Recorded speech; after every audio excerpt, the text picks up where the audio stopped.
Willkommen zu Max und die SupplyChainHelden, deinem Unternehmer-Podcast zum Thema Einkauf und Logistik im digitalen Wandel. Gedanken, Erfahrungen und vor allem Erkenntnisse aus dem Bereich Supply Chain Management, ganz ohne Beratermission, einfach verständlich eben aus Unternehmersicht. Ich bin Max Meister und wünsche euch viel Spaß. Herzlich willkommen zu einer neuen Folge von Max und die SupplyChainHelden. Heute wieder eine Folge auf Englisch. Ich habe zu Gast den Tom Gale von MDM.com. Das ist eine Internetseite, die sich über den amerikanischen Großhandel beschäftigt oder die über diesen informiert. Und in dem Gespräch reden wir aber über den zweiten Teil. Und zwar haben die eine Software entwickelt, die heißt MDM Analytics. Und damit kann ich das Umsatzpotenzial oder das Bedarfspotenzial für einzelne Produkte in speziellen ausgewählten Regionen bestimmen. Und kann so ausrechnen, wo sich vielleicht eine Niederlassung lohnt oder wo spezielle Vertriebsmaßnahmen nötig sind. Ich kenne sowas, das so gut funktioniert, im deutschen Markt leider nicht, da wäre ich sofort Kunde. Aber ich glaube, es ist mal interessant zu sehen, wie die amerikanischen Fachmänner da auf so ein Thema draufgehen.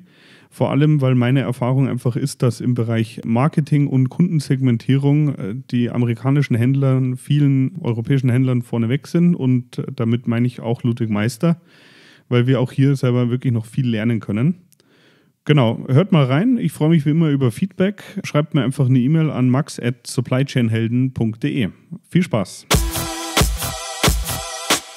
Okay, welcome to the second episode with Tom Gale from MDM. For everybody who wasn't able to listen to the first episode, maybe you can introduce yourself and your company.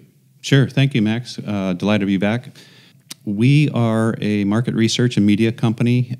We publish a daily e-newsletter to about 15,000 wholesale distribution executives, as well as their manufacturer suppliers who also follow the industry through us. And I've owned the company for 46 years. The company's been around for 51 years, and I have owned it for 26 years. Okay. And in the first podcast, we were talking about distribution, and now this one, we want to talk about your software, MDM Analytics. Can you describe what is the advantage of this software or the main focus? Sure. So this is a model to estimate market size and market potential for industrial products. So we have a software. It's a software as a service offering, and what we do is it's a model that actually my original partner in MDM and Modern Distribution Management developed. He was a distributor. He developed this to try to help his sales team identify the best types of customers and where his salespeople should go call. So it was really about how to make his sales team more efficient in the market rather than just cold calling. So an example of what our model does is we use a couple of different data sources, we bring them together and then create this model. The way it works is we license the Dun & Bradstreet database. So one database that we have is about 18 million records of individual business locations in North America, Canada, Mexico, and the United States. For each of those, we have about 20 different fields of information, and it includes the industrial classification code for them, the NAICS code, or what used to be the standard industrial classification code, and now is the North American Industrial Classification System, I believe it is. That tells us the type of business that they are. We also have the number of employees at each location. So the way the model works is we have built out our own algorithms in the model that says for a particular type of product, we know what the average consumption rate is at a particular type of manufacturing operation. So there's about 1,000 of these different industrial codes. So can you describe a little bit more what kind of data you need for your model? Sure.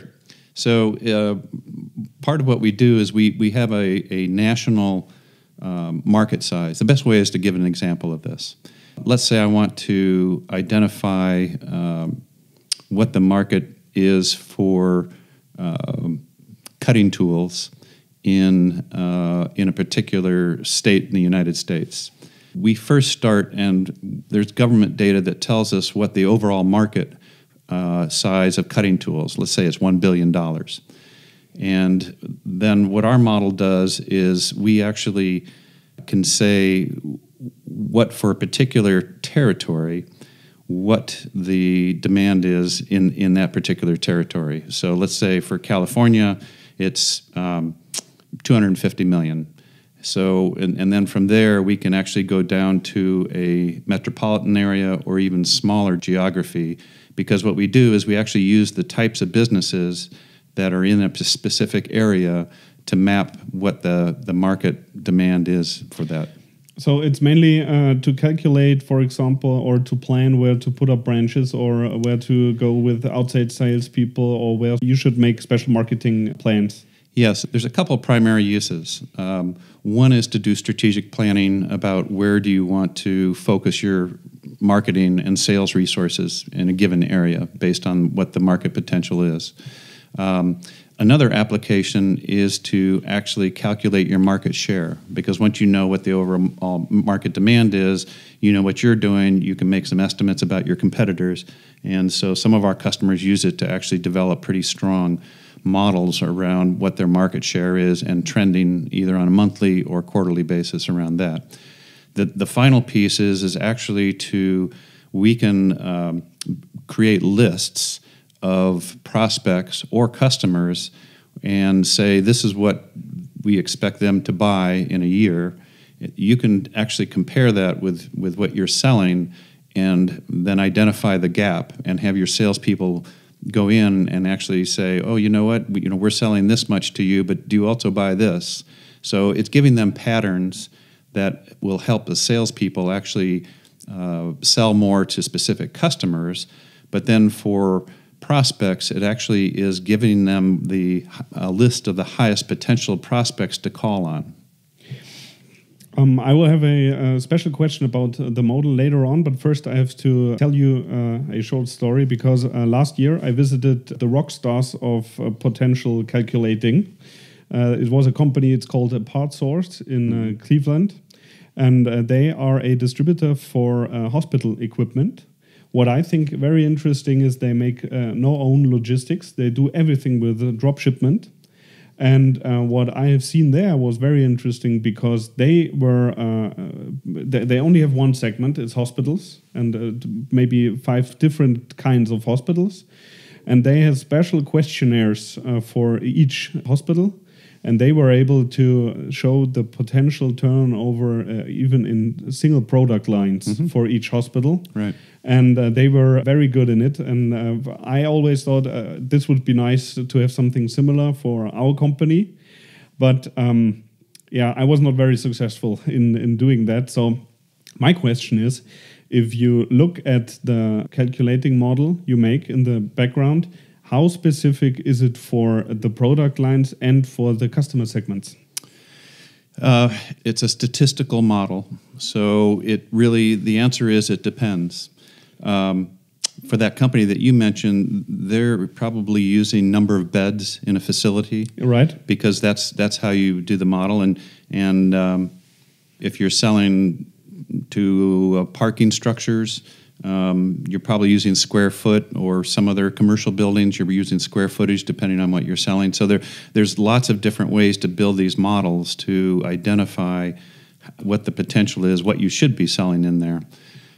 We happen to use, because we focused on consumable items that are in our model, and we have more than 100 different products that we model, but we really focus on the number of employees at a specific site, because that's the most accurate we found.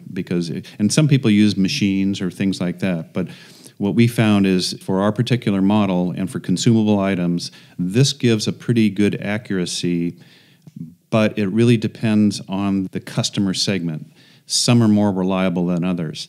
What we're really producing for customers is a tool that we then work with them to customize based on their own product mix and their customer segments.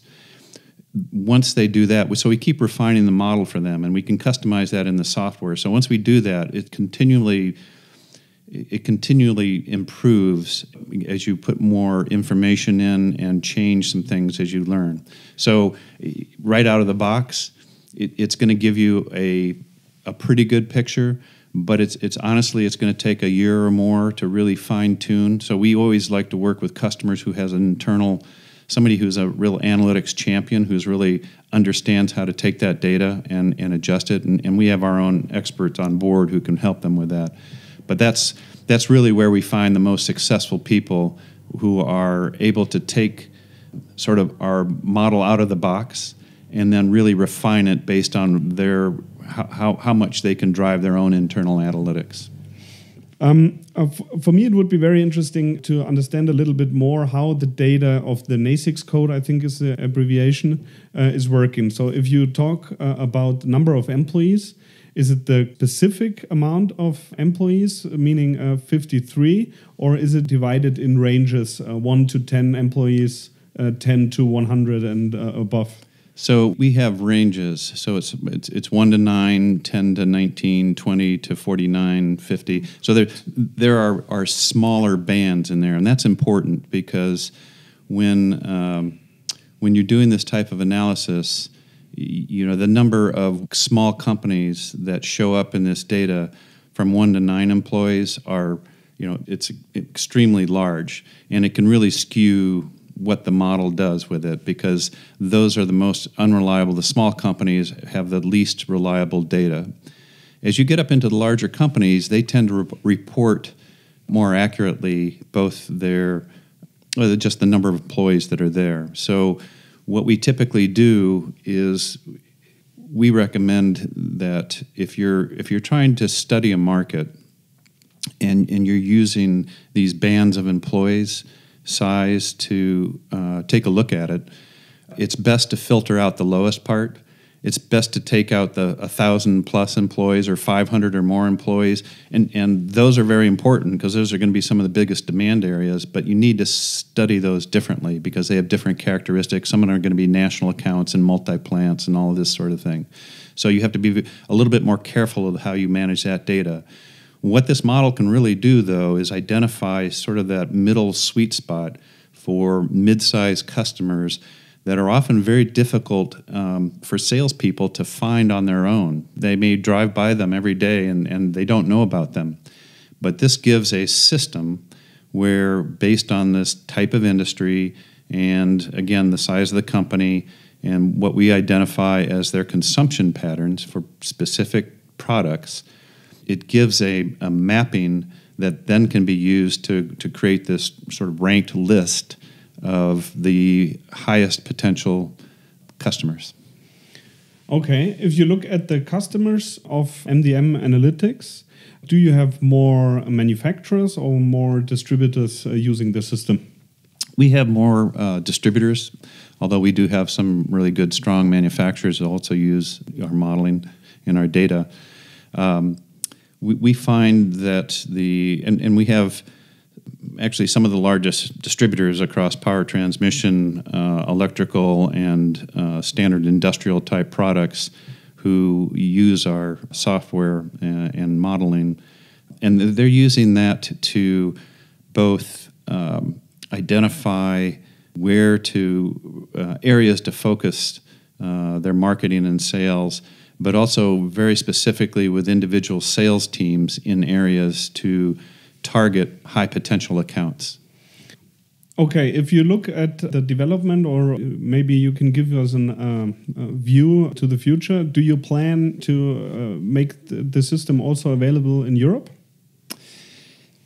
Yes, and we do have some discussions.